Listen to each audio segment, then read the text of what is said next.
ওই অস্ত্র চালনা করতে যাচ্ছে। হ্যাঁ, বাস এই তো চাই। আউ! ওরে বাবা রে! আস্তে আস্তে। ও আরে বাবা, আপনার তো ইস্পাতের শরীর, ভাঙবে তবু মচকাবে না। চিন্তা করছেন কেন? ভয় পাবেন না, ভয়কে জয় করতে হবে। আরে আরে আরে, তোরা আমার কথাটার সাথে করছিসটা কি?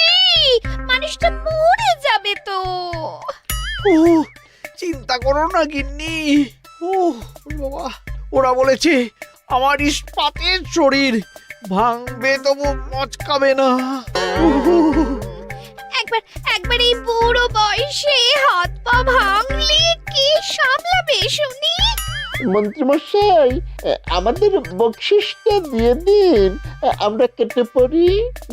বাবারে বাবা, দিচ্ছি। এনে এত খাটানোর পরে এই এতেই এখন খুশি থাক। হ্যাঁ,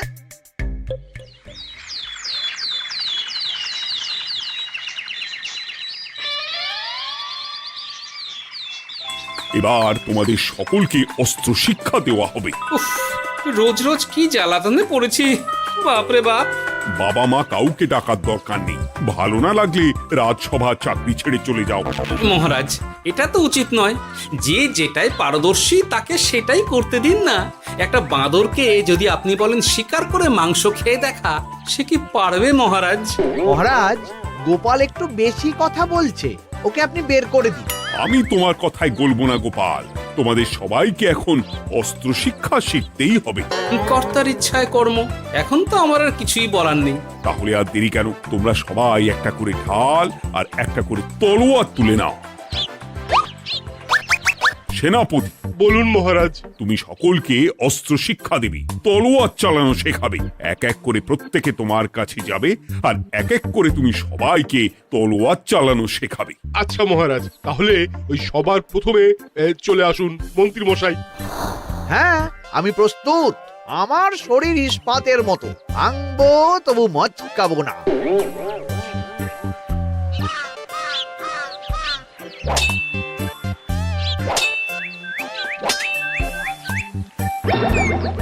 কি কেমন দিলাম?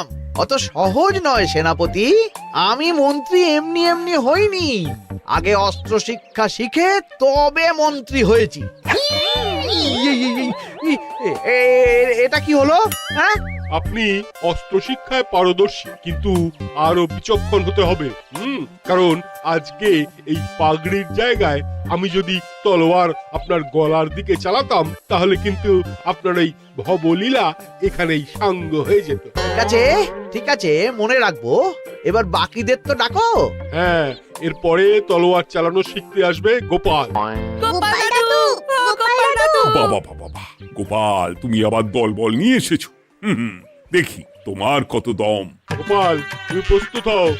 হ্যাঁ হ্যাঁ, আমি প্রস্তুত। ওরে বাবারে, এ তো ভয়ানক চাপের কাজ, আমাকে বেশ বেগ পেতে হচ্ছে। সামলাও গোপাল।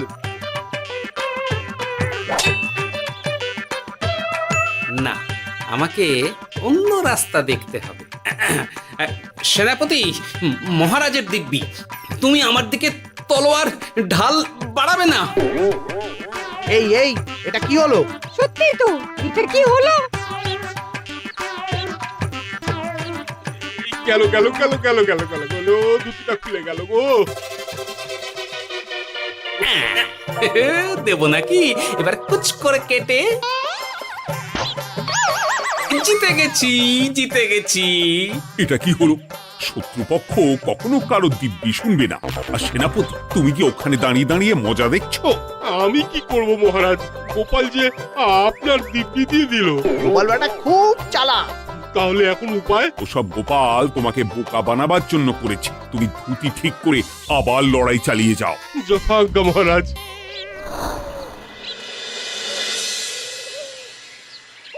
কিরে ন্যাপলা, তোদের দিদা আমার জন্য কি রান্না করে পাঠিয়েছে রে? এই তো ভাত, আলু সেদ্ধ, এই পুঁই শাকের ঝোল আর রুই মাছের ঝাল। আর তোদের যে তোষক বিছানার চাদর আনতে বলেছিলাম, এনেছিস তো? ওই তো দাদু, কুটির গুলটে আর বাকিরা সবাই ধরাধরি করে নিয়ে আসছে। ব্যাস, তাহলে তার কোনো চিন্তা নেই। খেয়ে একটা জব্বর ঘুম দেব, কারণ এখানে যা রঙ্গ দেখছি তাতে বিকেল হয়ে যাবে। তলোয়ার শিক্ষা আজকের মতন এটুকুই থাক। এবার শুরু হবে বল্লম শিক্ষা। সবাই আবার আগের মতন সারিবদ্ধভাবে দাঁড়িয়ে পড়ো। আহ, তোদের দিদা পুঁই শাকটা কিন্তু বেশ জব্বর বানিয়েছে। তোদের দিদার হাতের রান্নার কোনো তুলনাই নেই। আহা, কি স্বাদ! এ কি, গোপাল আবার কোথায় গেল? এই তো মহারাজ, আমি এখানে ওই পুঁইয়ের ঝোল আর রুইয়ের ছাল দিয়ে ভাত খাচ্ছি। এসব কি মাঠের মধ্যে খাওয়া? আরে শরীরটাকে তো রাখতে হবে। তাড়াতাড়ি খেয়ে এইদিকে এসো। আসছি আসছি আসছি। এবার আমি তোমাদের দেখাবো কিভাবে বল্লম নিয়ে তেড়ে যেতে হয়। দেখান মহারাজ।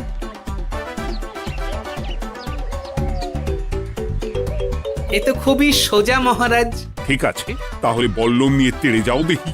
দিন, আপনার হাতের বল্লমটাই দিন।